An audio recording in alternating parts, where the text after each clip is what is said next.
Hi friends, నేను మీ సాయి గణేష్. మీరు చూస్తున్నారు జిఐటి టెక్ టాలెంట్. మనం ఈరోజు ఈ వీడియోలో వాట్సాప్ హ్యాకింగ్ అనేది సాధ్యమైతే ఎలా హ్యాక్ చేస్తారు, మన వాట్సాప్ని హ్యాకింగ్ నుండి ఎలా సేవ్ చేయాలి అనేది ఈ వీడియోలో చూద్దాం. మీరు కనుక నా వీడియోని ఫస్ట్ టైం చూడటం అయితే కింద ఉన్న red colour subscribe button click చేసి పక్కన ఉన్న బెల్ ఐకాన్ క్లిక్ చేయండి. ఎందుకంటే నేను పోస్ట్ చేసే ప్రతి ఒక్క వీడియో మీకు మిస్ కాకుండా చూడగలరు. సో మనం టాపిక్లోకి వెళ్ళిపోదాం. వాట్సాప్ అనేది 3 టైప్స్ హ్యాక్ చేస్తారు. ఫస్ట్ టైప్ మ్యాక్ అడ్రస్తోని. ఇప్పుడు మన మొబైల్లో మ్యాక్ అడ్రస్ అనే ఒక ఆప్షన్ ఉంటుంది. అందులో ఒక నెంబర్ ఉంటుంది. ఆ నెంబర్ కనుక ఎవరికైనా చేస్తే మన మొబైల్ని ఈజీగా హ్యాక్ చేయగలుగుతారు. ఇప్పుడు ఎగ్జాంపుల్ ఎలా అంటే, ఇప్పుడు మా ఫ్రెండ్ ఉన్నాడు. మా ఫ్రెండ్ మొబైల్ని తీసుకొని అందులో ఉన్న మ్యాక్ అడ్రస్ నెంబర్ నేను నోట్ చేసుకొని నేను నా మొబైల్లో ఆ మ్యాక్ అడ్రస్తోని లాగిన్ అవుతా.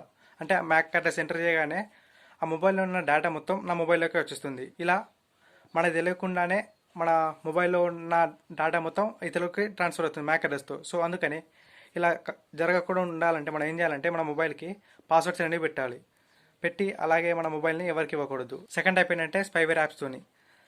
ఇది ఎలా అంటే, హ్యాకర్స్ ఏం చేస్తారంటే మన మొబైల్లో మనకి తెలియకుండా ఒక యాప్ని ఇన్స్టాల్ చేసి అందులో వాళ్ళ జీమెయిల్తో లాగిన్ అవుతారు. వాళ్ళు ఏం చేస్తారంటే వాళ్ళ మొబైల్ లేదా వాళ్ళ ల్యాప్టాప్లో సేమ్ యాప్కి సంబంధించిన వెబ్సైట్ లేదా లింక్తోని వాళ్ళు అందులో లాగిన్ అయ్యి ఆ మెయిల్ అడ్రస్ అనేది ఎంటర్ చేస్తారు.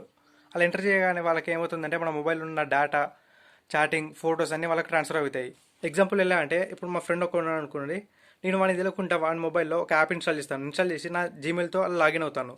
లాగిన్ అవి ఏం చేస్తానంటే నా మొబైల్లో మళ్ళీ సేమ్ ఆ యాప్కి సంబంధించిన ఒక వెబ్సైట్తోనే ఓపెన్ అయ్యి సేమ్ నేను నా మెయిల్ అడ్రస్ ఉంది కదా దాంతో లాగిన్ అవుతాను. లాగిన్ అవ్వగానే ఏమవుతుందంటే, ఇప్పుడు మా ఫ్రెండ్ మొబైల్లో ఉన్న డేటా వాడు ఎవరితో చార్జ్ చేస్తున్నా మొత్తం నా మొబైల్లోకి వస్తుంది.